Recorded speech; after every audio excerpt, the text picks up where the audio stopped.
Hello, everyone, and welcome back once again to Immigration Talk Show. And this is where we have another very important webinar lined up for you. And you're going to be very interested because we are going to discuss about the April 2025 Visa Bulletin and also about some of the common frequently asked questions on H-1B today. So we have this very interesting webinar lined up with none other than our guest who's going to join us.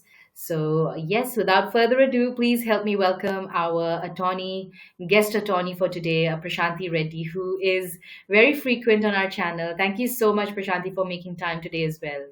I hope you're doing great. I am. Hope you're doing well as well, Ms. Nipasa. Thank you, Prashanthi. I am. Yes, thank you for asking. So, H-1B season is on, and I'm sure that it's busy for you and for, the law offices of Prashanthi Reddy. Would you like to tell us how's it going with you? It is busy, but we are more busy when we actually have to file the H1s. So June 31st is when we are really busy.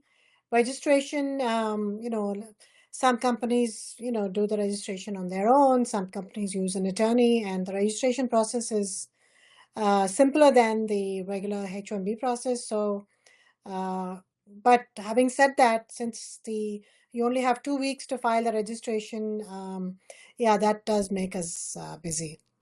Yes. And I think last minutes are more busy, right? They come in with the late late filing. Correct. Yes, there's always the last minute stragglers.